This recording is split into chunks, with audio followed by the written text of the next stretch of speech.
그래서 저번 주까지 했던 것 중에 그래도 제일 중요했던 거를 하나 얘기해 보라고 하면은 이 완비성에 관한 얘기였는데, 이거는 우리말로는 완비성이라고 얘기를 하고 영어로는 컴플렌디스라고 부르는 건데, 여기서 얘기하는 내용은 아마 1주차 때 했던 내용은 어떤 수열이 유괴이고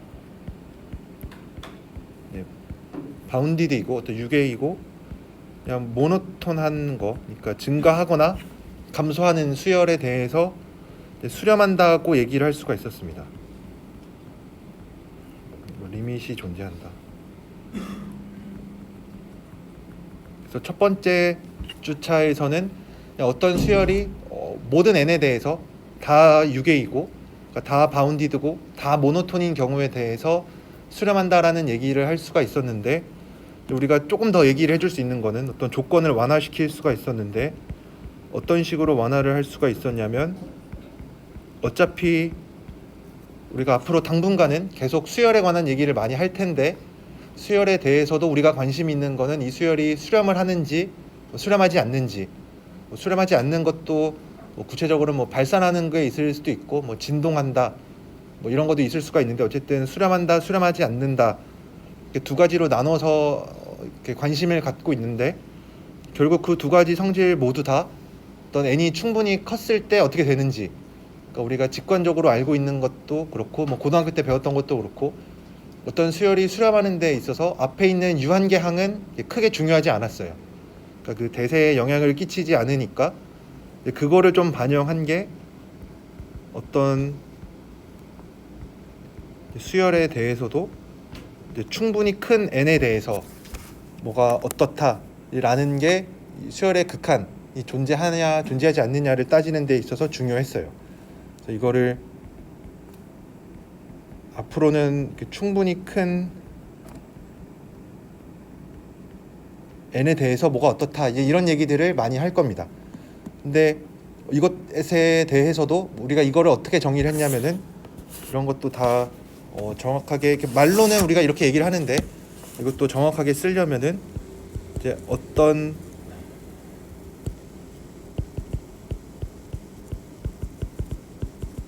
n이라는 숫자가 존재해서 얘는 양수여야겠고, 어떤 n이냐면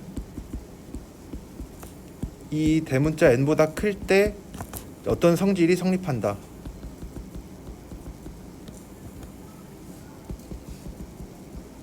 이런 얘기를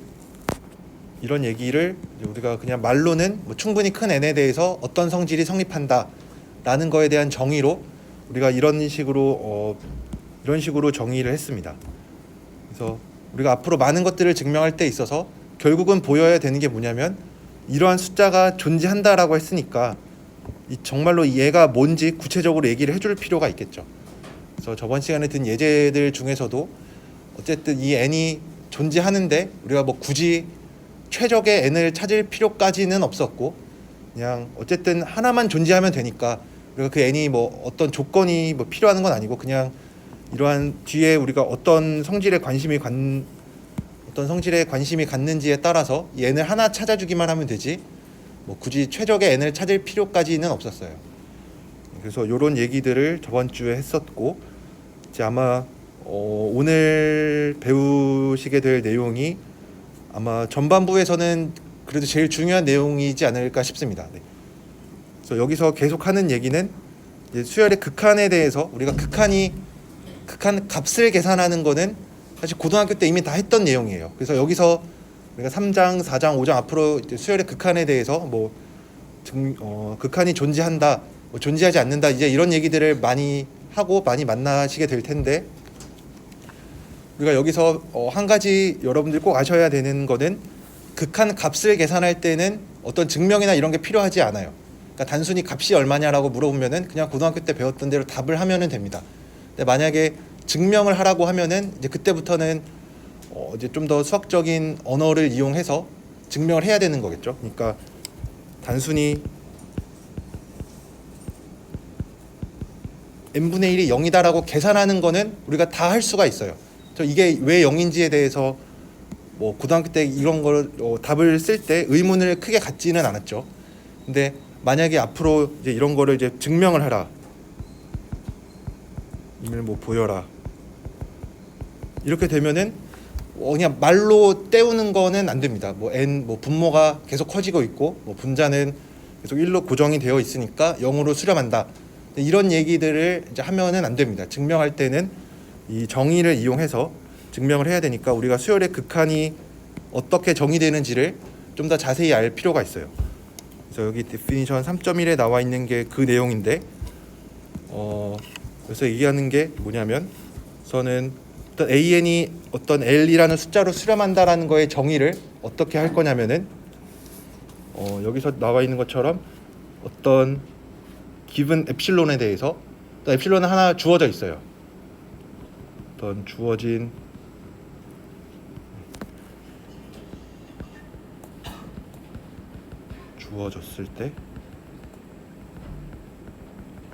주어졌을 때 어떤 게 성립을 해야 되냐면은, 충분히 큰 n에 대해서 이 수열 AN이랑 우리가 타겟으로 하는 수렴값 이 L과의 차이가 그 엡실론보다 작아지게끔 하는 n을 하나 찾아주면 돼요. 제가 좀 빨리 얘기했는데, AN 주어졌을 때 AN과 타겟으로 한 얘의 차이가 얘보다 작아지면 돼요. 언제? n이 충분히 클 때 L과의 차이가 충분히 작아지면 됩니다. 그래서 이제 이거에 대해서 여러분들이 지금 딱 들었을 때 뭐 좀 이해가 된다, 가까워진다는 게 이런 뜻이구나라는 거를 아시면은 참 좋은 건데, 사실은 이거 딱 들었을 때 왜 수열의 극한을 이렇게 정의하는지 잘 이해가 되지는 않을 겁니다.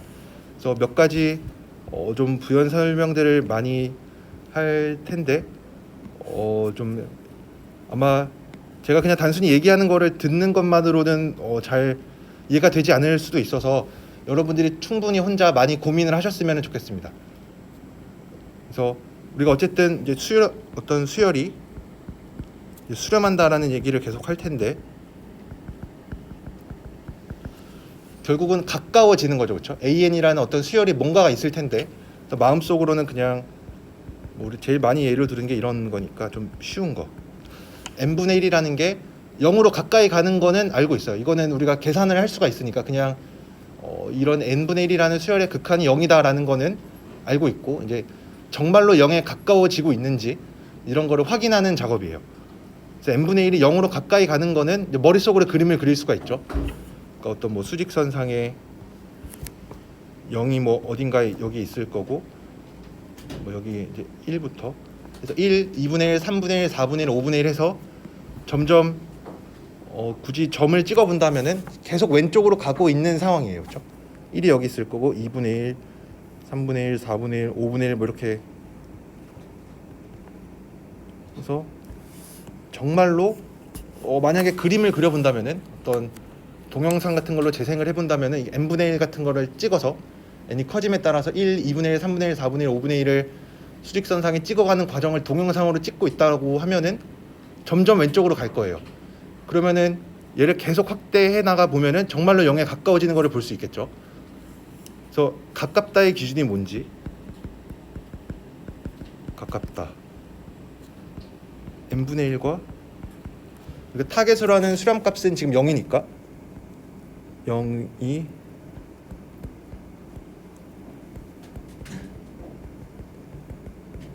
가깝다라는 얘기를 해주고 싶은데 누구나 다 동의하게끔 가까워야 돼요. 그러니까 뭐 예를 들어서 여기서 뭐 어디까지의 거리가 가깝다 멀다 이거의 기준은 다 다를 수가 있죠. 뭐 여기서 호환감까지의 거리가 가까운지 먼지 사람마다 기준이 다 다를 수가 있으니까, 그래서 누구나 다 동의할 수 있을 만큼 가깝다라는 거를 정의해주면 돼요. 그래서 우리가 어떤 두 개의 숫자가 가깝다 이런 거는 절대값으로 많이 표현을 하니까 또 두 개의 숫자 사이의 거리는 절대값으로 많이 표시를 하죠. 그래서 n분의 1과 0 사이의 거리가 가깝다라는 얘기니까 이 두 개의 차이가 좀 작았으면 좋겠죠, 그렇죠? 얘가 작았으면 좋겠어요.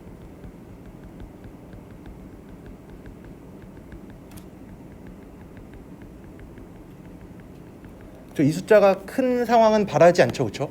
얘네가 작아야 되니까 작으면 작은 숫자가 나오면 나올수록 좋아요.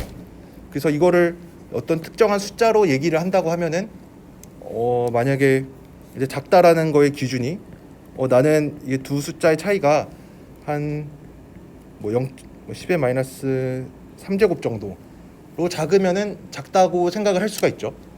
근데 뭐 누구는 그렇지 않을 수도 있죠. 0.01은 좀 너무 큰 숫자다. 그러니까 나는 이거보다 더 작았으면 좋겠다. 그러니까 이거보다 더 작아야만 가깝다라고 인정을 하는 사람도 있을 수 있겠죠. 또 누구는 한 이 정도가 되면은 이제 충분히 가깝다라고 할 수가 있어요. 근데 또 억지를 부리는 사람들은 이거보다 더 작아야 될 수도 있겠죠. 10의 마이너스 10제곱에는 만족하지 않고 한 이 정도가 되어야만 가깝다라고 인정을 할 수가 있어요. 그렇죠?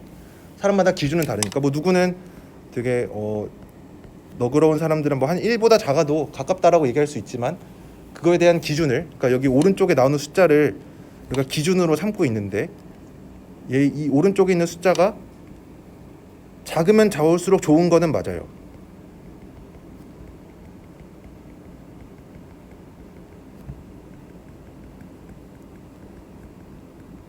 근데 이거를 뭐 어떤 상황이 나올 때마다 뭐 특정 숫자를 얘기할 수는 없겠죠.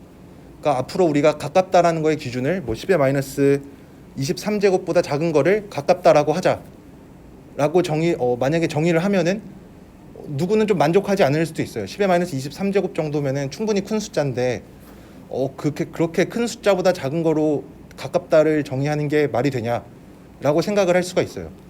그래서 우리가 이제 그런 거에 대한 거를 좀 피하기 위해서 이 극한을 정의한 사람은 제가 알기로는 바이오 슈트라우스라는, 스펠링이 맞는지는 잘 모르겠는데 그 사람이 처음 정의를 했는데 어떻게 정의를 했냐면 너가 어떤 숫자를 하나 가지고 와라. 아무 숫자나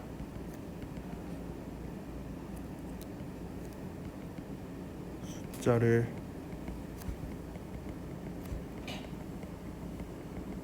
가지고 와라. 뭐 어떤 숫자든 상관없어. 그게 뭐 10의 마이너스 23제곱이든 뭐 10의 마이너스 100제곱이든 뭐든 아무 숫자나 하나 가지고 와요.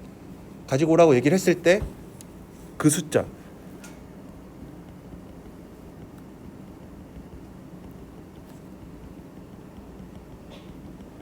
그 숫자보다 작으면 우리가 이제 가깝다라고 얘기를 하려고 해요. 그러니까 이제는 어떤 숫자를 가지고 와도 된다라고 했으니까 뭐 그 숫자가 10의 마이너스 뭐 세제곱이든 10의 마이너스 10제곱이든 10의 마이너스 100제곱이든 너가 아무리 뭐 작은 숫자를 가지고 와도 우리가 그 숫자보다 작은 거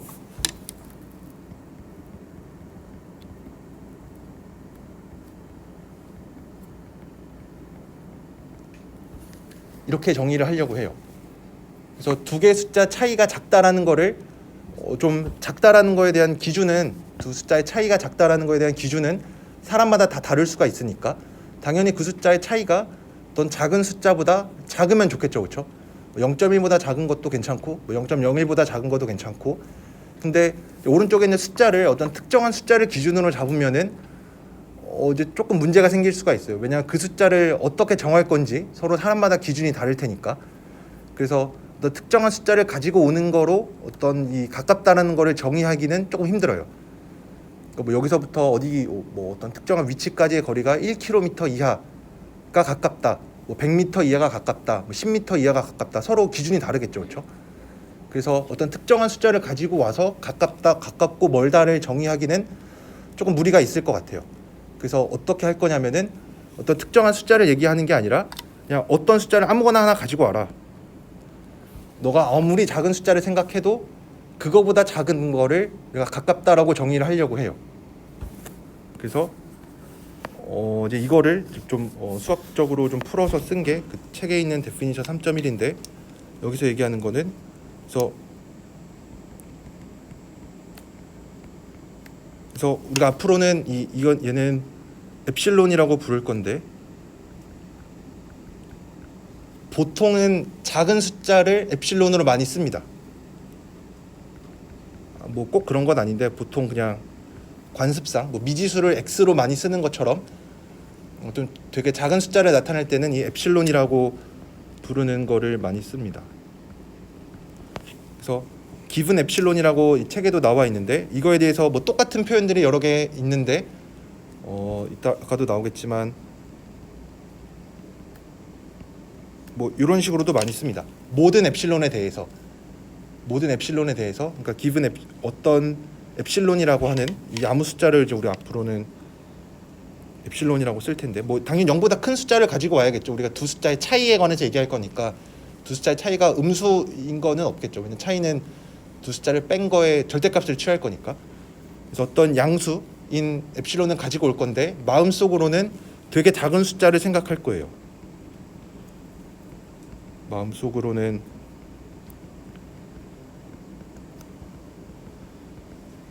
엄청 작은 숫자를 생각할 거예요.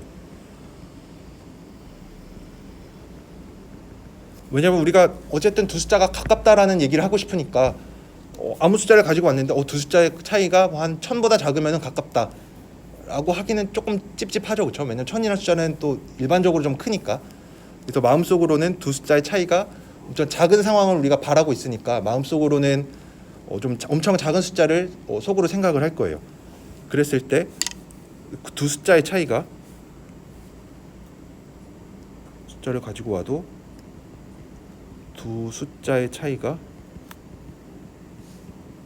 그러니까 여기서 말하는 두 숫자는 우리가 계속 관심 있는 어떤 수열이랑 이 숫자가 어떤 값으로 수렴을 해 나가고 있는데 그 수렴하는 값 L과의 차이가, 이 두 숫자의 차이가 얘기하는 거는 이 두 개의 숫자 차이고, 이 숫자가 어떤 엡실론이라고 하는 너가 생각하고 있는 아무리 작은 숫자, 너가 생각하고 있는 어떤 작은 숫자를 가지고 와도 그 숫자보다 숫자가 작으면은 가깝다라고 정의를 할 거예요. 이러면은 그 누구도 반박을 할 수가 없겠죠.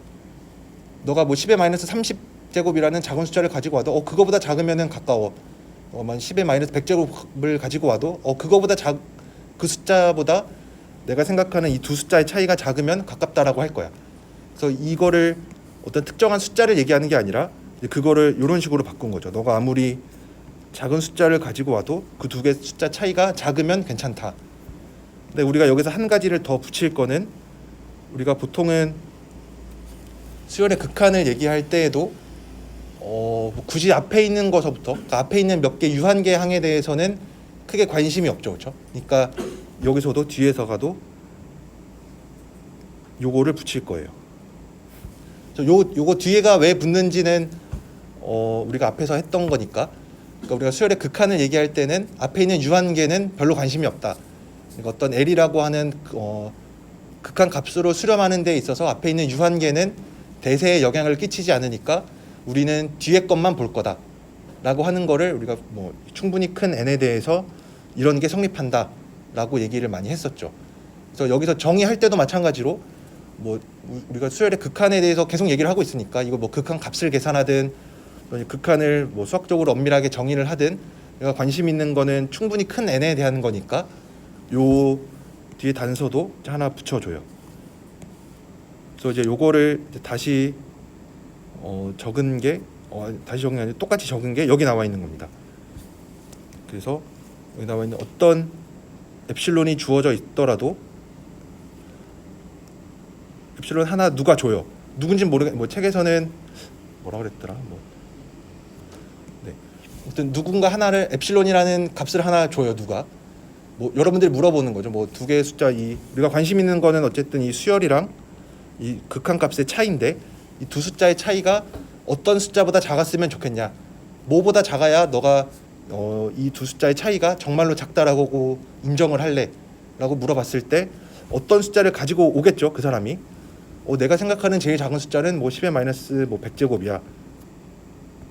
그러면 나는 두 숫자가 충분히 가깝다. 두 숫자의 차이가 충분히 작다라는 거를 어떻게 얘기를 할 거냐면 그냥 얘네 둘의 차이가 너가 얘기한 숫자보다 작으면은 가깝다라고 정의할게. 이러면은 할 말이 없겠죠.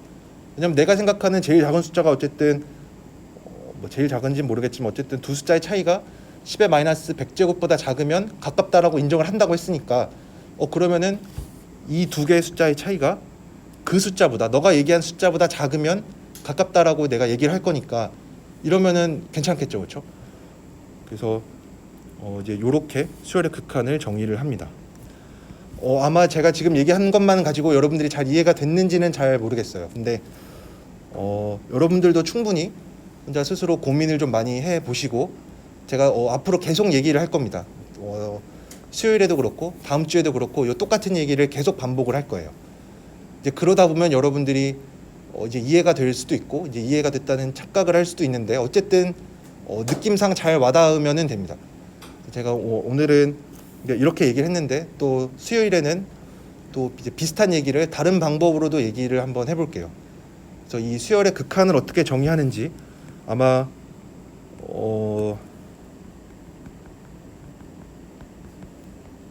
어쨌든 이 수학은 전 세계에서 배우는 이 커리큘럼이 거의 똑같습니다. 1학년 때 똑같이 미적분학 배우고 뭐 2학년 때 뭐 해석학 배우고 선형대 수학 배우고 이제 다 모든 전 세계에 있는 수학을 공부하는 학생들이 똑같은 커리큘럼을 따라서 배우는데 제 생각에 이 같은 나이에 배울 수 있는 어려운 거 뭐 당연히 4학년 때 배우는 게 더 어렵긴 하겠죠. 지금 배우는 것보다. 근데 딱 2학년 때 배우는 요게 체감상 제일 어렵다고 생각을 합니다. 당연히 4학년 때 배우는 거는 지금보다 좀 더 어려울 텐데 여러분들이 느끼는 어려움 뭐 저도 그랬고 지금 배우는 이게 제일 좀 와닿기가 저도 힘들었습니다. 수열의 극한을 고등학교 때는 그냥 단순히 계산만 했는데 뭐 가까워지면 가까워지는 거지 그거를 뭐 굳이 정의할 필요가 있나 이렇게 생각을 했었는데 이제 이런 거를 수학적으로 엄밀하게 어떻게 정의를 하는지 아마 이렇게 정의하는 게 미적분학 시간에는 뭐 자세하게 안 다뤘을 수도 있는데 나중에 함수의 연속을 다룰 때에도 똑같은 얘기를 합니다. 왜냐하면 연속이라는 것도 어쨌든 극한으로 정의를 하죠. 연속이라는 것도 어떻게 보면 극한이랑 거의 똑같은 건데 어떤 함수가 x는 a에서 연속이라는 게 뭐 결국은 이 두 개 값이 같다라는 거를 이용해서 증명을 하죠. 아니 정의를 하죠. 당연히 뭐 극한값 존재하고 함수값 존재하고 그 두 개가 같으면은 연속이라고 정의를 하는데 그래서 이것도 어쨌든 극한으로 정의가 되어 있으니까 뭐 n이 무한대로 가든 x가 어떤 a로 가든 크게 다른 상황은 아닙니다. 결국 x가 a로 가까이 갈 때 fx가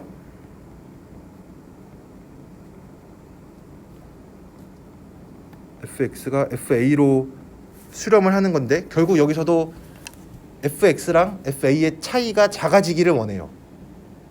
그렇죠? 그래서 나중에 함수의 연속을 정의할 때도 이거랑 똑같은 얘기입니다. 똑같은 얘기인데 문자만 조금 바꿔서 뭐 수열에서는 뭐 an, 뭐 l 이런 걸로 얘기를 했지만 여기에서는 x, a, fx, fa 이런 걸로 정의를 하겠죠. 그래서 나중에 연속에서도 똑같은 얘기를 할 겁니다. 그래서 이제 이러한 논리나 이런 이렇게 정의하는 게 앞으로는 많이 나올 거예요. 그래서 여러분들이 요거는 책에 되게 자세하게 잘 나와 있습니다. 제가 책에 있는 내용을 뭐 완전히 다 언급한 건 아니지만 여러분들이 책을 한번 읽어 보시면은 뭐 어떤 얘기를 했는지 조금 더 잘 이해를 하실 수 있을 거예요. 그래서 요거는 여러분들이 지금 당장은 이해하기가 조금 힘들 수도 있어요. 잘 이해가 안 될 수도 있는데 조금 마음 편한 얘기긴 하지만 한 1년쯤 지나서 여러분들이 해석학 요 내용을 다시 보면은 되게 당연하다고 느낄 거예요. 내가 그때 이거를 왜 이해를 못했을까라고 생각할 수 있을 정도로 여러분들이 좀 잘 친숙해지고 이 내용에 잘 노출이 되어 있으면은 자연스럽게 요거를 이용하실 수가 있을 거예요. 그래서 수렴에 대한 얘기를 이렇게 정리를 할 수가 있고 그리고 여기서도 이제 크게 세 단계로 나누었는데 제가 아까 했던 얘기를 포함하고 있습니다. 결국 우리가 원하는 거는 수열이 어떤 그 극한값으로 수렴한다. 그러니까 요 an이라고 하는 수열이랑 이 수렴값 l과 l이 가까워지기를 원해요.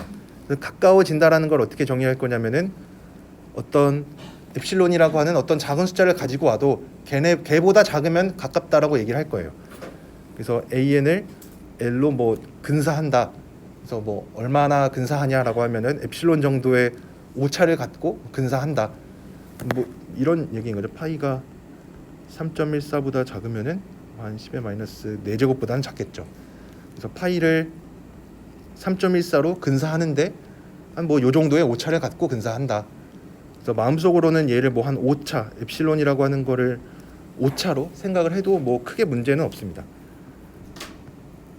근데 굳이 an과 이 수렴값의 차이가 꼭 첫 번째 항부터 그러니까 a1부터 되게 이 극한값에 가까울 필요는 없어요. 왜냐면 우리가 원하는 거는 어쨌든 궁극적으로 n이 충분히 커졌을 때 n이 무한대로 갈 때 수렴하기를 원하니까 굳이 처음부터 첫 번째 항부터 가까울 필요는 없어요. 그래서 이제 그거를 얘기하는 게 충분히 큰 n에 대해서 이러한 성질을 만족하면 된다. 이러한 이게 왜 더 붙었는지에 대해서는 저번 시간에 했던 거랑 완전히 똑같은 얘기입니다. 그러니까 앞에 있는 몇 개, 유한계 항은 관심이 없다. 왜냐면은 n이 무한대로 가고 있는 상황을 생각하고 있으니까 처음 몇 개 항 정도는 수렴하는 값이랑 좀 멀어도 상관없겠죠. 왜냐면 궁극적으로 같아지기만 하면 되니까. 그래서 그 얘기였고, 이제 마지막으로 여기에 붙어 있는 이 기분 엡실론이라고 하는 거는 왜 붙어 있냐면은 얘를 두 개의 차이가 어쨌든 우리가 원하는 거는 AN과 L과의 차이가 좀 작기를 원하는데 얼마만큼 작게 원하냐고 물어보면은 내가 원하는 만큼. 내가 한 10의 마이너스 4제곱보다 작아지길 원한다라고 하면은 그 엡실론이라고 하는 거를 10의 마이너스 4제곱으로 잡아주면 되는 거고, 나는 두 숫자의 차이가 10의 마이너스 10제곱보다 작았으면 좋겠어 라고 하면은 그 엡실론을 10의 마이너스 10제곱으로 잡아주면 되는 거고. 그래서 여기 나와 있는 엡실론은 내가 원하는 만큼 작아지.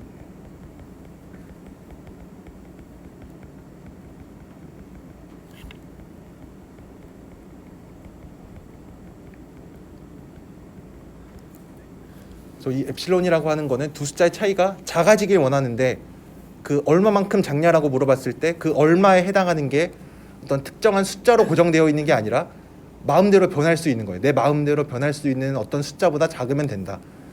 어떻게 보면은 좀 치사하게 얘기하는 걸 수도 있는데, 네. 내가 원하는 만큼 이건 엡실론이라고 하는 거는 어쨌든 내가 좀 조절이 가능한. 그러니까 누가 어떤 숫자를 가지고 와도 그거보다 더 작은 숫자를 얘기해주면 된다. 네. 그래서 이런 식으로 우리가 수열의 극한을 정의할 수가 있습니다. 그래서 몇 가지 예제들이 있는데 예제를 보면은 우리가 조금 더 잘 이해를 할 수가 있습니다. 3.1a에 나와 있는 거는 1분의 이거 임을 보이래요. 근데 우리가 이거에 대한 증명을 이제 지금 하긴 할 건데 얘가 왜 1인지에 대해서는 이미 알고 있는 거죠, 그렇죠? 얘가 왜 1인지를 물어보는 건 아니. 얘가 1이라는 값을 우리가 모르고 있는 건 아니에요. 그래서 수열의 극한의 정의가 얘기해주고 있는 거는 왜 이 값이 1이냐라고 이거에 대한 질문에 대한 답을 주는 게 아니라 정말로 왜 1인지에 대한 거를 알려주고 똑같은 얘기인가? 네. 어쨌든 이 값을 계산하는 거는 정의로부터 알 수 있는 거는 아니에요.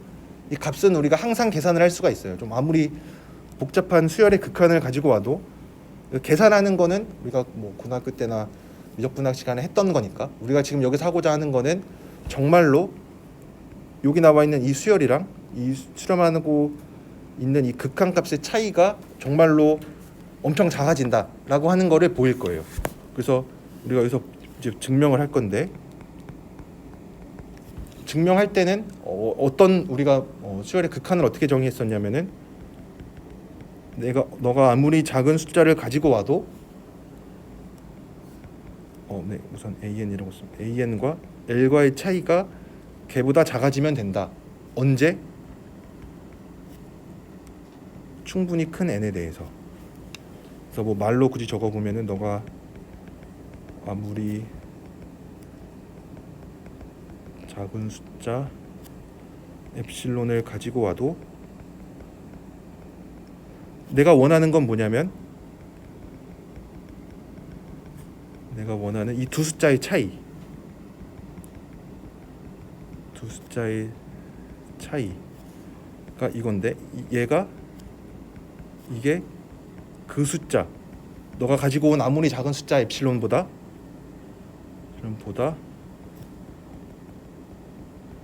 작다라고 얘기하면은 괜찮겠죠, 그렇죠? 근데 언제냐면은 충분히 큰 n에 대해서.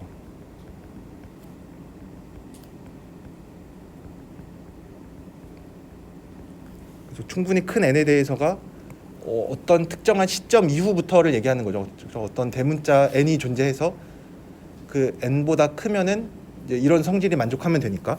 그래서 이제 결과적으로는 우리가 해야 되는 거는, 그럼 이제 뭘 보여야 되냐면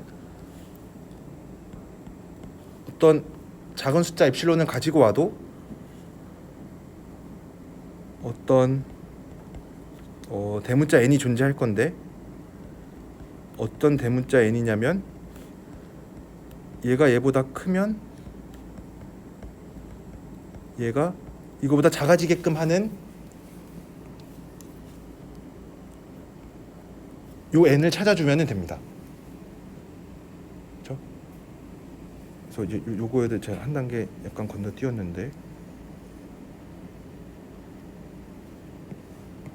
그래서 요거를 다시 적어본 게, 어떤 엡실론을 너가 아무리 작은 엡실론을 가지고 와도 이러면 된다. 언제? 이 특정한 시점 이후부터.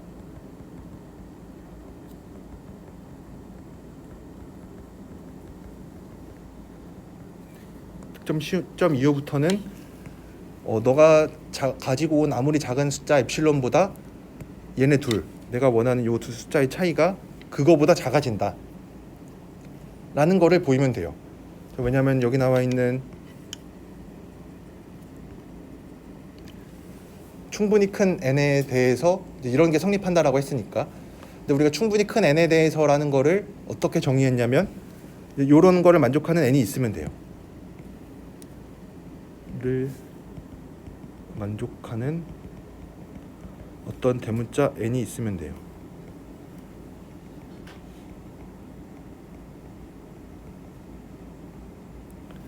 그래서 너가 아무리 작은 숫자를 가지고 와도 어떤 특정 시점이 지나면 내가 원하는 두 숫자의 차이가 너가 얘기한 숫자보다 작아질 거야. 이거를 증명을 하면 됩니다.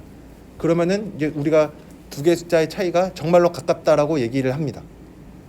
너가 아무리 작은 숫자를 가지고 와도 특정한 시점이 지나고 나면은 내가 생각하는 그 두 숫자의 차이가 너가 얘기한 그 엡실론보다, 되게 작은 숫자보다 작아진다 라는 거를 증명을 할 거예요. 그러면 결국 우리가 찾아야 되는 건 뭐냐면, 지금 여기서 뭐 몇 가지 기호, 뭐 수식 문자들이 등장을 하는데, 그 증명을 해야 된다면은 뭘 증명을 해야 될까를 생각을 해보면은, 엡실론 얘는 이제 말로 생각을 해보면은 얘는 주어질 거고, 얘는 이제 누군가가 얘기를 할 거고, 어떤 작은 숫자를 뭐 잡을 거고, AN도 이미 주어진 수열이 있을 거고, 극한 값도 이미 알고 있는 거예요. 왜냐면 극한 값을 우리가 정의를 통해서 계산하는 거는 아니니까, 계산하는 거는 그냥 직관적으로 계산을 할 수가 있는 거니까. 그러면은 결국 찾아야 되는 거는 우리가 여기서 모르는 거, 모르는 게 결국은 구해야 되는 거죠, 그렇죠? 찾아야 하는 거.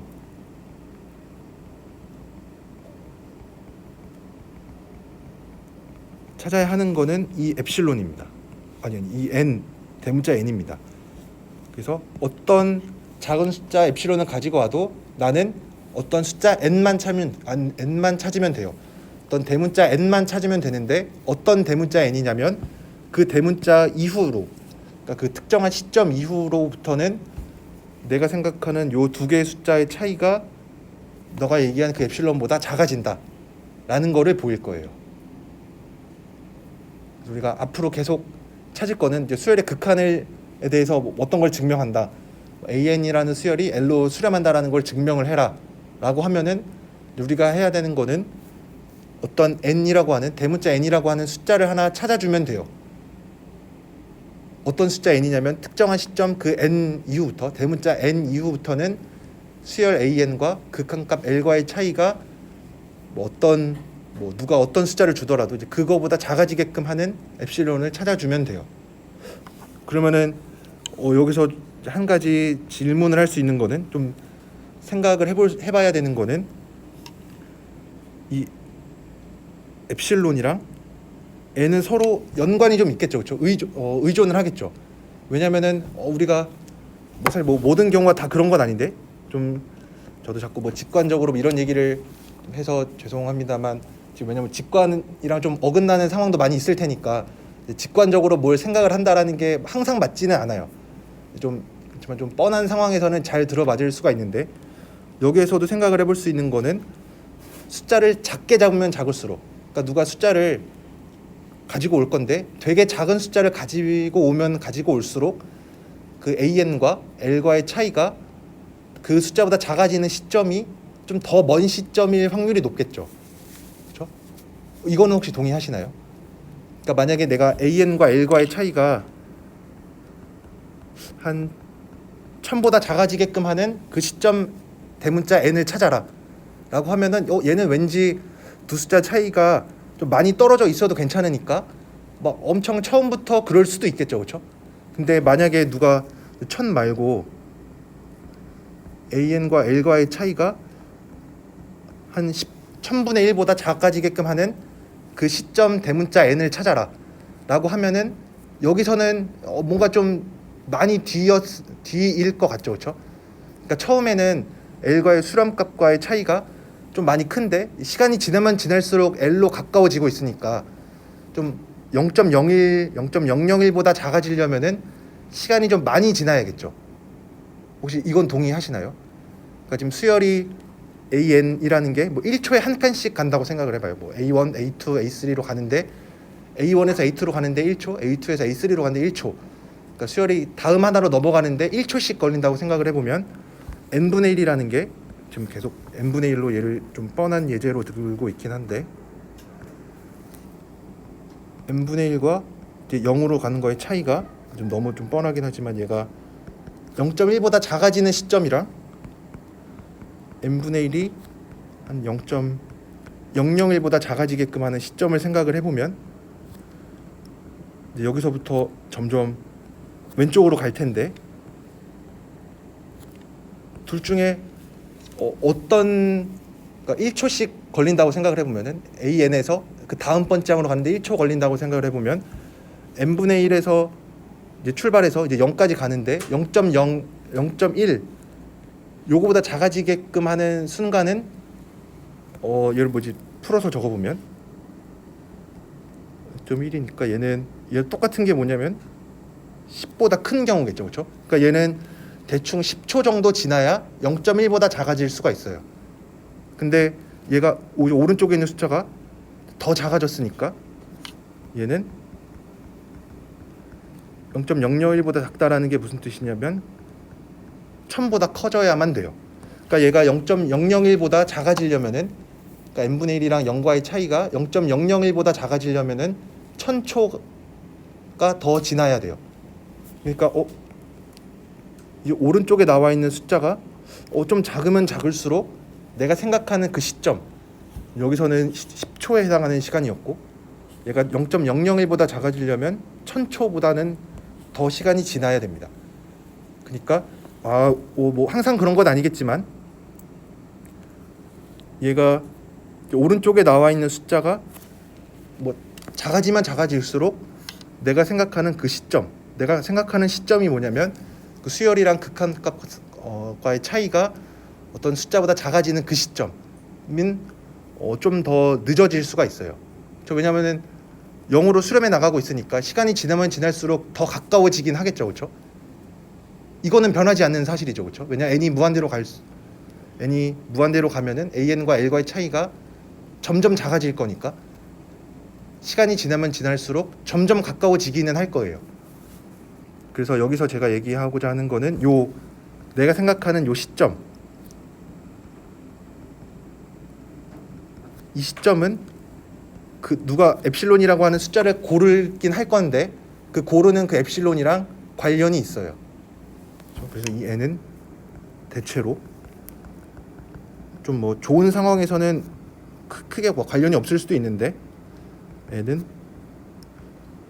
신론에 뭐 의존한다, 관련이 있다.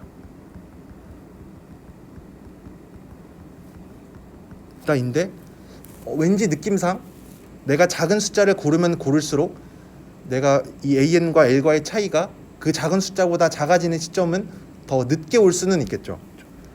그래서 뭐 항상 맞는 말은 아니지만 항상 맞는 건 아니지만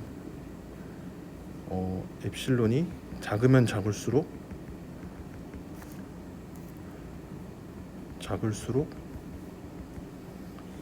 n은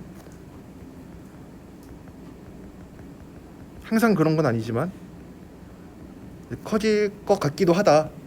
뭐 n분의 1이라는 예제로 들어보면은 이제 그랬으니까 뭐 모든 수열에 대해서 다 그런 건 아니겠지만 어쨌든 엡실론이 작으면 작을수록 n은 좀 커질 수도 있겠구나라고 생각을 할 수가 있습니다. 그래서 이제 아까 얘기했던 이제 그거를 한번 증명을 한번 해보면 아까 어떤 얘기를 했었냐면 플러스 1분의 n이 얘가 이거임을 보여야 돼요. 그래서 우리가 이거를 증명을 이제 완료를 하려면 뭐 이거를 문제를 푼다라고 얘기를 하면은 이 문제를 풀려면은 우리가 해야 되는 게 뭐냐면 어떤 숫자 n이 존재함을 보이면 돼요.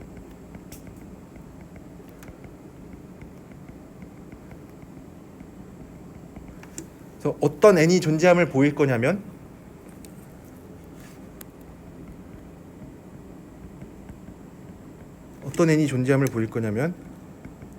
누가 아무리 작은 숫자를 가지고 와도 이 수열 n, 이 n이 이 대문자 n보다 크면은 얘네 둘 사이 차이가 엡실론보다 작아지게끔 하는 요 대문자 n을 찾아줄 거예요. n을 찾으면 된다. 그래서 생각을 해보면은 n이 뭐 존재함을 보이면 되는데 n을 하나 찾아주면 되는데 이제 찾는다는 거를 어떻게 찾을 거냐? 우리가 뭐 어떻게 해야 n을 찾았다라고 얘기를 할 수가 있냐면은 그냥 주어진 숫자들로 나타내면 돼요. 그래서 이제 그 얘기가 뭐냐면 그래서 이제 이렇게 쓰는 거죠. 어쨌든 우리가 관심 있는 거는 요거의 차이가 얘는 하나 주어졌을 거고 하나 주어진 거고 하나 주어졌다고 하고 이제 엡실론은 잠깐은 고정되어 있는 숫자예요. 어떤 주어졌어요. 누가 하나 숫자를 얘기를 했어요. 뭐 10의 마이너스 10제곱이라고 얘기를 했는데 우리가 이제 쓰기로는 엡실론으로 쓰는 거죠. 그래서 마음속으로 어떤 작은 숫자 하나가 정해져 있는데 우리가 원하는 게 뭐냐면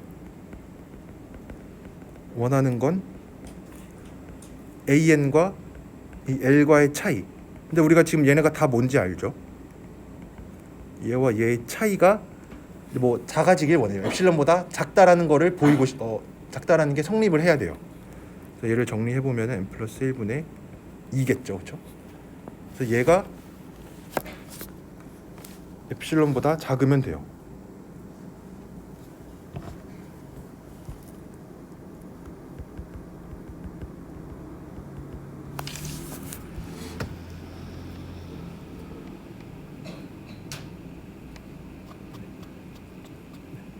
그래서 엡실론이 하나 주어져 있는데 우리가 원하는 게 뭐냐면 어떤 대문자 n을 찾긴 찾아야 되는데 어떤 대문자 n을 찾아야 되냐면 요거 AN과 L과의 차이가 엡실론보다 작아지게끔 하는 n을 찾아주면 돼요.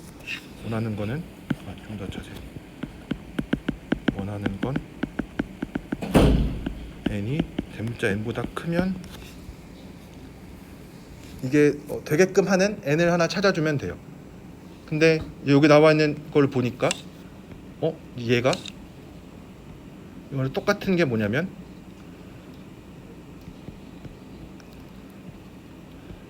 플러스 1이 엡실론 분의 2보다 큰 거고 이거는 똑같은 거죠. 그렇죠? 그냥 바꿔준 것 뿐이니까. 얘랑 똑같은 게 뭐냐면 n이 엡실론 분의 2 마이너스 1보다 크다라는 거랑 동치예요. 그렇죠? 그래서 무슨 얘기를 해줄 이제 사실 증명을 다 한 건데 이걸 이제 다시 한번 얘기를 해보면은 엡실론이 하나 주어져 있어요. 누군가 하나 엡실론은 어떤 작은 숫자로 얘기를 했어요. 그랬을 때 내가 찾아야 되는 게 뭐냐면 어떤 요거를 하나 찾아야 돼요. 얘를 찾아야 돼요. 어떤 시점을 찾아야 되냐면은 이 시점 이후로는 AN과 L과의 차이가 어떤 엡실론이라고 하는 누군가 얘기한 그 작은 숫자보다 작아졌으면 좋겠어요.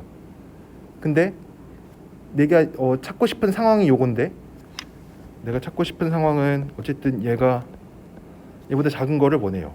근데 언제 그렇게 되길 원하냐면 이거면은 얘가 되기를 원해요. 그렇죠? 그래서 요 시점을 하나 정해주고 싶어요.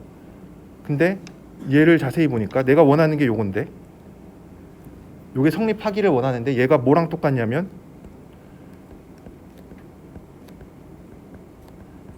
얘랑 똑같아요.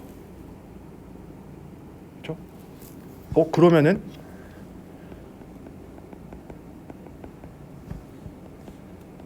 n을 어떻게 골라주면 되냐면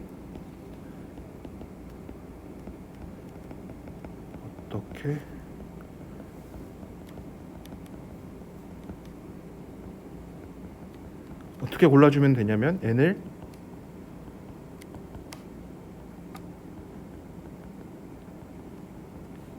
얘로 고르면 어떻게 되는지 한번 이렇게 골랐어요.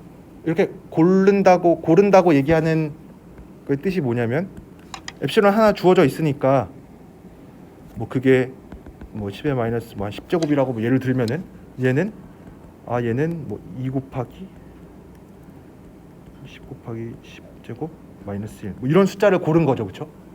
엡실론을 누가 10의 마이너스 10제곱이라고 고르면 내가 n을 어떻게 고를 거냐? 누군가 엡실론을 작은 숫자를 뭐 하나 불렀는데 그럼 내가 찾아야 되는 거는 어떤 대문자 n인데 그 대문자 n을 뭐라고 얘기할 거냐면 이런 관계식으로 주어진 n을 하나 골라요. 이제 그러면은 이제 다시 써보면 n이 이제 n보다 크다라고 하는데 우리가 n을 어떻게 골랐냐면 n이 얘보다 크면 그렇죠? 내가 요 n이라고 하는 숫자를 얘로 고른 거니까 어떻게 골랐냐면 얘로 골랐는데 이게 무슨 뜻이냐면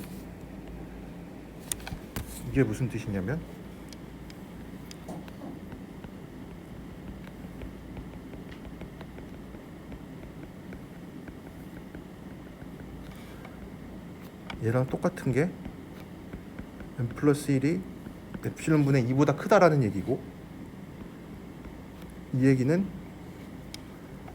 n 플러스 1분의 1이 2가 엡실론보다 작다라는 얘기고 이거랑 똑같은 얘기가 n 플러스 1분의 n 마이너스 1과의 차이가 엡실론보다 작아진다라는 뜻이에요. 그러니까 우리가 지금 한 게 뭐냐면 엡실론을 누군가 하나 얘기했는데 내가 어떤 대문자 n을 하나 찾았어요. 어떻게 찾았냐면 이런 관계식으로 주어지는 거를 하나 찾았어요. 근데 어떤 n을 찾은 거냐면 요 시점 이후로 요 엡실론분의 2 빼기 1이라는 요 뭐 엄청 큰 숫자인데 마음속으로 이제 요런 큰 숫자인데 요 시점 이후부터는 이거고 수열이랑 극한값과의 차이가 엡실론보다 작아지게끔 하는 요거를 하나 찾은 거예요. 그래서 이렇게 하면은 이제 증명이 다 됩니다. 정리를 해보면은 이제 이거는 연습장에 쓰는 내용이고 여러분들이 만약에 답안을 적는다 그러면 이제 아무렇지도 않은 척 이렇게 적는 거죠. 이제 증명을 한다고 하면은 이제 어떤 주어진 뭐 이렇게 그냥 우리말로 적으면 어떤 작은 숫자를 하나 아무리 가지고 와도 주어진 엡실론에 대해서 그냥 아무렇지도 않은 척 처음부터 알았던 것처럼 이렇게 적어요. 이라고 하자. 이 숫자를 하나 그냥 딱 집어요. 근데 이 숫자가 뭘 만족할 거냐면 그러면 이 위에 있는 내용을 똑같이 적는 거죠. n이 얘보다 크면 사실은 동치지만 이거이면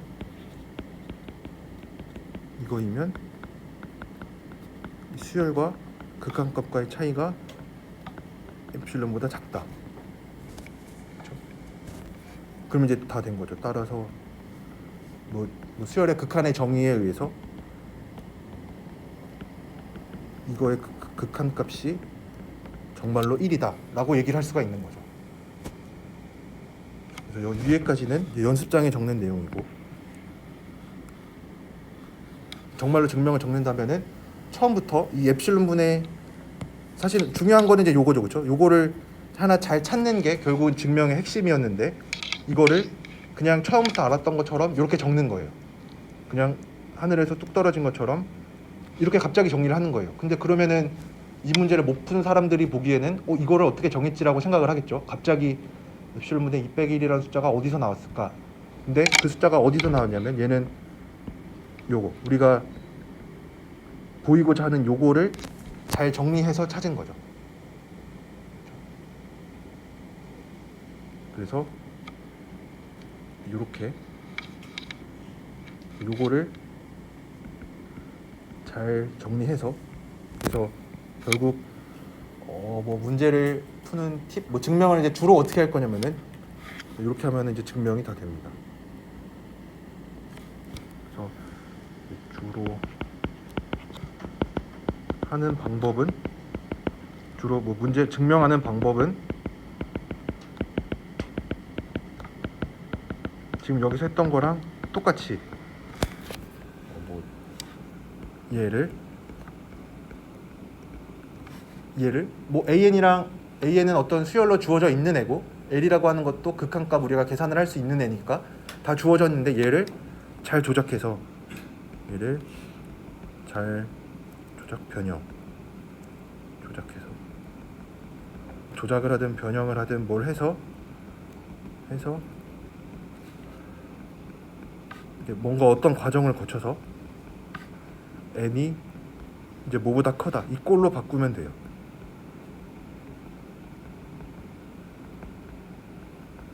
이 꼴로 바꾸고 나면은 이제 그 다음부터는 이거를 이제 다시 이렇게 처음부터 이제 아무 일도 없었던 것처럼 하늘에서 이 숫자가 뚝 떨어진 것처럼 증명을 해주면은 됩니다. 우리가 주로 하는 방법은 왜냐면은 우리가 어쨌든 관심 있는 거는 두 숫자의 차이가 엡실론보다 작아지는 거에 관심이 있으니까 얘를 잘 조작을 해서 잘 뭐 여러 가지 부등식들을 이용해서 그래서 얘를 n이 뭐보다 크다 꼴로 바꿔주면은 이제 거꾸로 쓰면 되는 거죠. 이렇게 찾았으니까 얘면은 요게 된다. 이 거꾸로 가는 과정만 잘 적어주면은 돼요. 이 거꾸로 가는 과정을 적을 때 뭐 조심해야 되는 것도 좀 몇 가지 있지만 이제 그런 거는 예제를 좀 더 풀어 보면은 알 수가 있습니다. 뭐 여기까지 괜찮으신가요? 아마 지금 만약에 들었을 때 뭐 그런 것 같다라고 느끼실 수도 있고 아직 잘 무슨 얘기인지 모르겠다라고 하실 수도 있는데 우선은 여러분들이 스스로 한번 책 있는 내용을 한번 읽어보고 예지를 한번 스스로 풀어보려고 노력을 하시고 저도 이제 수요일에 이제 비슷한 얘기를 이제 또 할 텐데 그래서 계속 노출이 되다 보면은 계속 얘기를 듣다 보면은 자연스럽게 익숙해지는 순간이 옵니다. 그 순간이 이제 오는 거는 뭐 사람마다 다 다르겠지만 그 뭐 너무 늦게 와도 걱정하실 필요는 없습니다. 언젠가는 그 순간이 다 옵니다. 그래서 다만 그 순간을 조금 빨리 맞이하고 싶으시면은 책에 있는 내용이라든지 아니면은 뭐 이 책 말고 여러분들이 갖고 있는 다른 뭐 해석학 관련 책을 봐도 똑같은 내용을 다 어제 뭐 다른 방법으로 서로 이해하기 쉽게 얘기를 해주고 있는데 뭐 그거를 좀 연습하시면은 될 겁니다. 그래서 여기 뭐 몇 가지 얘기가 나와 있는데 뭐 제가 얘기했던 거랑 뭐 다 같은 얘기입니다. 결국 이 리밋 프루프라고 하는 거, 이 수열의 극한이 존재한다라고 하는 거의 핵심이 뭐냐면 결국은 이 AN과 L과의 차이가 작아지게끔 하는 그 시점 N을 찾아주면 돼요.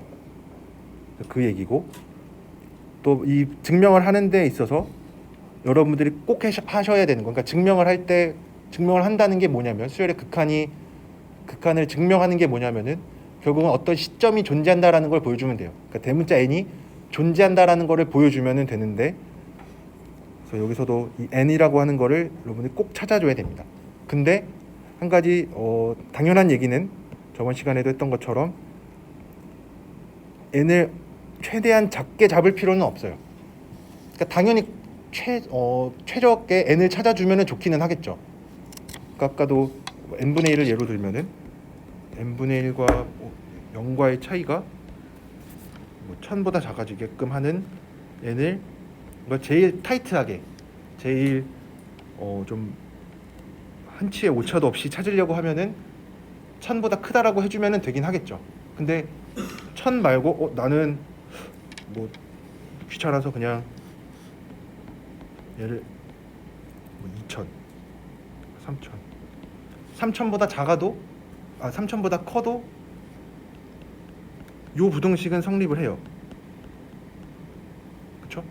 그러니까 내가 어떤 시점을 결정해 주기만 하면은 이 시점 이후로는 다 돼요. 그렇죠? 왜냐면은 1000보다 크면은 뭐가 어떻다라고 얘기를 했으니까 3000보다 커도 문제가 없겠죠. 3000은 1000보다 크니까. 그래서 요거 3000보다 크면 정말로 이게 되는지 살펴보면은 그러면 n분의 1과 0 사이의 0은 뭐 3000 1000분의 1이지. 얘는 3000분의 1보다 작은 거랑 똑같은 건데 3000분의 1은 1000분의 1보다 작으니까 3000보다 커도 상관없겠죠. 그러니까 우리가 특정 시점 n을 찾기만 하면 되는 거지 제일 작은 n을 찾을 필요는 없어요. 그럼 이제 이거 반대로 제일 큰 n을 찾을 수가 있을까요? 제일 작은 n을 찾을 필요는 없는 거는 알겠어요. 왜냐하면 1000보다 크면은 뭐 다 되니까 뭐 한 3000, 5000이어도 상관없어요. 그러면 제일 큰 n을 찾을 수 있냐라고 물어보면은 그렇지는 않죠. 제일 큰 n은 없겠죠. 왜냐면 1000보다 크면은 다 된다라 그랬으니까 어디까지 되고 그러면 안 되겠죠. 1000보다 크면은 다 되는 거니까 뭐 1000도 되고 만도 되고 100만도 되고 1000만도 되니까 제일 큰 n을 찾으려고 하는 거는 말이 안 되는 거죠. 그렇죠? 그래서 아까도 여기서도 증명을 이제 누구는 이렇게 잡았는데 만약에 그러니까 누구는 이제 증명을 이렇게 써서 냈어요. 나는 이렇게 썼는데 누구가 갑자기 나는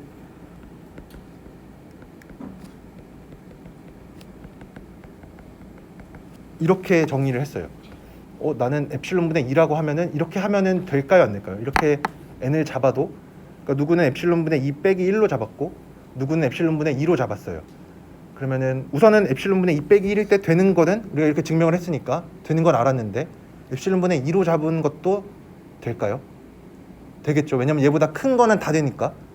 그래서 우선은 어떤 특정한 시점 이후부터는 다 된다라 그랬으니까 뭐 생각할 때도 엡실론분의 2는 엡실론분의 2 빼기 1보다 크니까 되겠지라고 생각을 하는데 실제로 한번 해보면 이거이면 부등식에 하나만 더 넣어주면 되는 거죠. 이거이니까 그렇죠? 엡실론분의 2면은 얘보다는 크니까 그렇죠? 왜냐면은 되게 당연한 건데 하나 뺀 거보단 크니까 그러면은 뒤에 있는 얘기는 똑같이 적어주면 되는 거죠. 그래서 이걸 하나 잡았다고 해서 n을 꼭 얘로만 잡아야만 증명이 되냐 라고 하면은 그렇진 않은 거죠. 걔보다 큰 애들은 다 되니까 뭐 이렇게 잡아도 되고 뭐 누구는 엡실론분의 뭐 4로 잡아도 상관없고 어쨌든 얘보다 크면 다 됨. 그럼 이제 뭐 이런 생각을 할 수도 있죠. 얘보다 작은 건 어떻게 되나? 작은 거에 대해서는 우리가 얘기할 수 없어요. 왜냐면은 우리가 얘기할 수 있는 거는 어디까지 얘기를 할 수 있냐면 얘보다 크면은 다 된다. 그러니까 아까도 n분의 1과 0과의 사이가 언제 0.01보다 작아지냐면 여기서는 뭐 동치긴 하지만 1000보다 크면은 오케이 되는 건 알아요. 근데 1000보다 조금 작은 거 999일 때는 어때? 라고 물어보면은 거기서는 답을 확실하게 할 수는 없죠. 그렇지만 우리가 그럼에도 답을 확실하게 얘기할 수 있는 건 2000보다 크면 된다. 1000보다 큰 숫자에 대해서는 다 된다. 작으면은 혹시 안 될 수도 있다. 뭐 그런 것만 생각을 해주면 됩니다. 사실 뭐 안 되는 것에 대해서는 우리가 생각할 필요는 없죠. 우리가 되게끔 하는 거를 찾아주면 되니까. 그래서 아까 또 얘기했던 게 뭐 일반적으로는 엡실론이 작으면 작을수록 우리가 생각하는 우리가 찾아야 되는 애는 대문자에는 조금 커질 수도 있다. 왜냐하면 더 작은 반경 안에 들어오게끔 하려면은 시간이 좀 더 지나야겠죠, 그렇죠? 왜냐하면은 아까도 시간의 초로 얘기하면은 만약에 엡실론과 차이가 뭐 요만큼 하나는 요만큼 그래서 지금 우리가 계속 왼쪽으로 가고 있는데 시간이 A 쪽으로 더 가려면은, 그러니까 시간이 더 지나야만 A 안으로 들어올 수 있겠죠. 요 반경 안에. 요 반경 안에 들어오려면은 시간이 좀 더 지나야 돼요. 요 바깥에 있는 B까지는 뭐 한 10초면 갈 수 있는데, 왜냐면 우리가 지금 계속 왼쪽으로 가고 있으니까 더 안쪽으로 가려면은 시간이 더 필요하겠죠. 그 얘기를 해주고 있는 게 엡실론이 작으면 작을수록 n은 좀 커질 거다. 근데 뭐 항상 그런 거는 아니고, 항상 그렇지는 않고 일반적으로 그렇다. 일반적으로 아닌 경우도 있긴 있다. 어쨌든 이거보다 더 뭐 항상 성립하는 얘기든 어쨌든 n은 엡실론에 의존한다. 아까도 n을 엡실론분의 2 빼기 1로 했던 것처럼 엡실론이라고 하는 숫자가 정해지면 n이 하나 결정이 된다. 그래서 n이라고 하는 거를 우리가 찾아야 되는 n은 어쨌든 엡실론에 관한 식으로 표현을 해주면 됩니다. 그리고 또 요 3.1에 나와 있는 그 기분 엡실론이라고 하는 거에 대해서, 그리고 말 뜻이 엡실론이라는 숫자가 하나 주어지면 어떻다라는 얘기니까 얘를 뭐 적어도 5개의 표현이 있다라고 하는데, 뭐 모든 엡실론에 대해서 좀 뭐 올과 에브리의 차이를 혹시 뭐 좀 뭐 원어민들은 약간의 그 뉘앙스의 차이를 좀 뭐 구별할 수 있긴 하겠지만, 뭐 제가 느끼기에는 다 비슷비슷한 것 같습니다.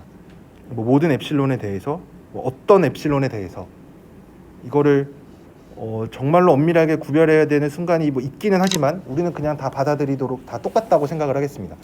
모든 엡실론에 대해서, 뭐 어떤 엡실론에 대해서, 뭐 주어진 엡실론에 대해서 다 같은 얘기입니다.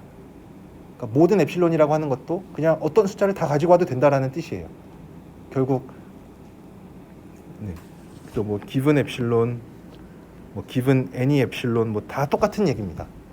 그래서 우리가 보통 기호로는, 아마 여러분들이 다른 책을 혹시 보시면은 이거를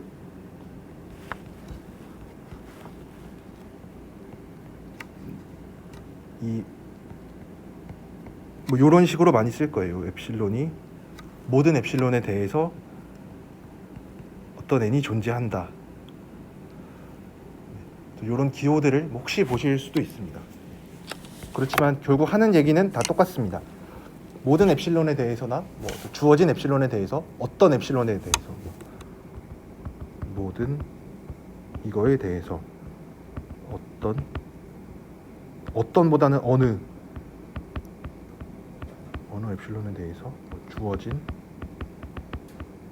엡실론에 대해서, 뭐 다 약간의 뉘앙스가 차이가 뭐 혹시 있을 수는 있겠지만 적어도 여기에서만큼은 얘네들을 구별해서 사용하지는 않습니다. 어쨌든 우리가 생각하는 거는 너가 아무리 작은 숫자를 가지고 와도니까 그게 뭐 모든 엡실론에 대해서 똑같은 거겠죠. 웬만하면 우리가 작은 숫자들을 부를 테니까. 그래서 뭐 이런 내용들이 있습니다. 그래서 마지막으로 예제 하나만 더 풀어보고 마치도록 하겠습니다. 그다음에 예제 3.1b에 있는 건데, 우선은 이거의 극한에 대해서 얘기를 할 건데, 얘가 뭐 왜 0인지는 여러분들 잘 계산하실 수 있겠죠, 그렇죠? 두 개 차이로 되어 있는 거는, 이거 분모의 유리화하는 거 거꾸로 하는 거 생각하면은 분자 분모에 얘 곱해주면은 이게 되니까 이제 얘가 0이다라는 거는 잘 계산할 수 있죠, 그렇죠? 그래서 얘가 왜 0인지에 대해서는 우리가 뭐 고등학교 때 했던 거니까 이거는 뭐 알 수가 있고, 이제 증명을 할 텐데, 그래서 우리가 수열의 극한을 증명을 할 거니까 이제 우리가 해야 되는 게 뭐냐면, 어떤 엡실론이 하나 주어지더라도 모든 엡실론에 대해서 우리가 어떤 숫자를 하나 찾아주면 돼요. 어떤 숫자 대문자 n을 찾을 건데, 어떤 숫자 대문자 n을 하나 찾아줄 건데, 이거 우리 찾을 거 어떤 숫자냐면은 루트 n 플러스 1분의 1, 이거랑 0과의 차이가, 뭐 사실 얘 양수니까 절대값 비율 필요 없겠죠. 이 차이가 엡실론보다 작아지게끔 하는 거를 찾아주기만 하면 돼요. 이거를 만족하는 n을 하나 찾아줄 거예요. 그래서 이제 우변을 잘 조작을 하려고 보니까, 아까는 얘를 막 동치를 이용해서 했었죠, 그렇죠? 아까 뭐 n분의 1이 뭐 1000보다 작다, 이것도 얘랑 똑같은 게 얘였으니까. 그래서 여기서도 얘를 똑같은 걸로 하려고 하니까 좀 귀찮죠, 그렇죠? 이거 풀면 풀 수 있죠, 그렇죠? 어차피 이거 넘겨놓고 제곱하면은 뭐 n에 대한 2차 방정, 2차 부등식 같은 거 나오니까 그렇게 하면은 동치인 거를 찾아서 되게 최적의 요 찾고자 하는 대문자 n을 찾을 수가 있을 거예요. 근데 아까도 얘기했던 것처럼 우리가 최적의 n을 찾을 필요는 없어요. 그래서 얘를 어떻게 할 거냐면 우리가 찾으려고 하는 거는 여기서 얘가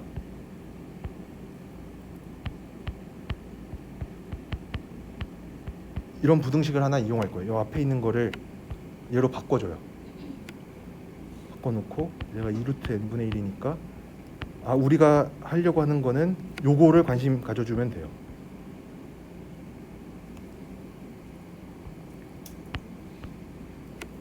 요거를 만족하는 거를 찾아주려고 합니다.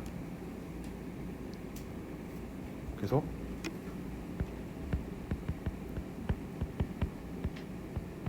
여기다가 이제 뭐 하나 끼워 넣어서 요거보다 쉬운 명제, 뭐 이게 이거보다 풀기 쉬운 요거, 좀 더 풀기 쉬운 거,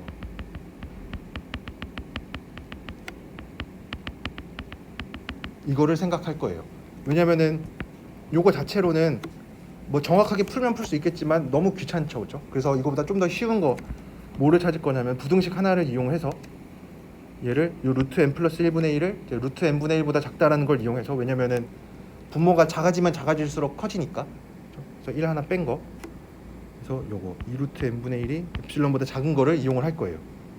우선은 지금 한번 보고, 그래서 요거를 풀어보면은, 얘를 풀어보면은 얘가 엡실론보다 작다라는 게 뭐냐면 똑같은 게 뭐 4n분의 1이 엡실론 제곱이니까 얘랑 똑같은 거는 n이 엡실론 제곱분의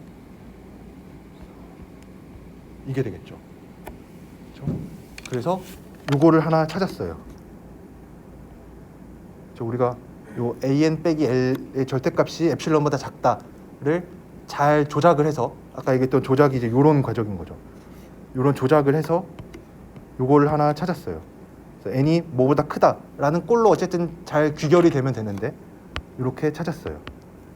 그러면은 이제 요런 거 하나 찾았으니까 이제 아무렇지 않은 척 그 증명을 다시 해보는 거죠. 그래서 증명을 해서 우리가 지금 약간 찝찝한 부분이 뭐냐면 중간에 갑자기 요런 거를 끼워 넣은 게, 요거를 끼워 넣는 게 약간은 찝찝하죠, 그렇죠? 아까는 그냥 요거를 다이렉트로 풀어서 했는데 지금은 그렇게 하지 않은 이유는, 이거를 물론 다이렉트로 풀 수 있긴 하지만 약간 좀 귀찮으니까 부등식을 하나 더 이용을 했어요. 그럼 상황은 조금 더 안 좋아질 수 있겠죠. 상황이 안 좋다라는 거는 그 대문자 n, 우리가 생각하는 시점 n이 최적의 n은 아닐 수도 있어요. 그렇지만 한번 해보면은 이제 증명을 이제 아무렇지 않지 이렇게 하는 거죠. 이제 주어진 엡실론에 대해서 얘를 하늘에서 뚝 떨어진 것처럼 이렇게 해요. 그러면은 이제 우리가 뭘 증명할 수가 있냐면 n이 4엡실론 제곱분의 1보다 크다라는 얘기가 뭐냐면 얘랑 얘는 이제 동치인 거죠. 우리가 이제 어디서 넘어갈 때 정확하게 동치인 거는 동치라고 넘어가고, 뭐 한쪽만 뭐 P이면 Q이다라고 하는 뭐 정확하게 언급을 하고 넘어가면은 얘는 4n분의 1이 엡실론보다 작은 거고, 얘랑 똑같은 거는 2루트 n분의 엡실론보다 작아요. 여기까지는 다 괜찮죠, 그렇죠? 왜냐면은 다 동치로 된 거니까. 동치, 얘도 동치, 얘도 동치. 근데 여기서 우리가 무슨 얘기를 해줄 거냐면, 여기서 2루트 n분의 1이 엡실론보다 작은 거는 뭐 아까 앞에서 요거 n이 4엡실론 제곱분의 1보다 크다라는 거에서 왔으니까 괜찮아요. 근데 우리가 원하는 게 뭐냐면 갑자기 여기서 이런 부등식을 쓰는 거죠. 그렇죠? 당연히 성립하는 부등식이죠, 그렇죠? 얘를 갑자기 가지고 와요. 네. 그러면은 요거는 결국 무슨 얘기를 한 거냐면, 얘랑 또 똑같은 얘기는 뭐 얘를 다시 쓰면은 얘와 뭐 0과의 차이가 입실론보다 작다. 그래서 증명이 된 거죠. 우리가 원하는 요 명제가 얘가 AN과 L과의 차이가 엡실론보다 작게끔 하는 그 시점이 언제냐면 얘 이후부터는 된다. 그래서 요 부등식을 하나 끼워 넣은 거죠. 그렇죠? 그래서 이 부등식을 얘도 완전히 하늘에서 떨어진 거는 아니죠. 그렇죠? 하늘에서 뚝 떨어진 거는 아니고 요거를 왜 끼워 넣었냐면은 끼워 넣은 어떻게 찾았냐라고 물어보면은 원래 우리가 해야 되는 건 요건데 요거를 보기는 조금 풀기가 좀 힘들 것 같아. 그래서 중간에 요거를 하나 끼워 넣은 거죠. 요거 좀 더 풀기 쉬운 걸 하나 가지고 온 거죠. 그래서 요 4엡실론 제곱분의 1을 찾았으니까 이제 거꾸로 다시 이렇게 연습장에 적어놓고 이제 답안을 쓸 때는 친구한테 보여줄 때는 되게 그냥 내가 똑똑해서 찾은 것처럼 요거라고 갑자기 정의하고 쓰니까 증명이 된 거죠. 그렇죠? 그래서 앞으로는 이제 요런 식의 증명이 더 많을 겁니다. 그러니까 이렇게 끼워 넣는 거, 요거 하나 찾는 거. 그래서 제가 첫 시간에 이 해석하기 부등식을 잘 이용해야 된다라고 했던 이유가 여기서도 이제 요런 부등식을 하나 찾은 거죠. 결국 중요한 거는 요 부등식 하나인데 되게 당연한 부등식인데 요런 거를 얼마나 계산이 쉬운 부등식을 잘 찾느냐의 문제랑 많이 연결이 되어 있습니다. 네. 그래서 제가 오늘 조금 수업 시간을 다 채우긴 했는데 네, 여러분들이 꼭 스스로 복습을 한번 해보셨으면 좋겠습니다. 오늘 했던 내용을 다시 한번 스스로 책을 읽어보고 이제 자기만의 언어로 잘 바꿔서 다른 사람한테 설명할 수 있을 만큼 잘 이해를 해보셨으면 좋겠습니다. 이게 단기간에 되는 거는 아니라는 걸 잘 알고 있습니다. 그래서 제가 되도록이면은 매 수업 시간마다 요 반복해서 예제들을 서로 다른 예제들을 같이 한번 풀어보도록 하겠습니다. 혹시 질문 있으신가요? 네, 질문 없으시면 오늘은 여기까지 하고 다음 시간에 이어서 하도록 하겠습니다.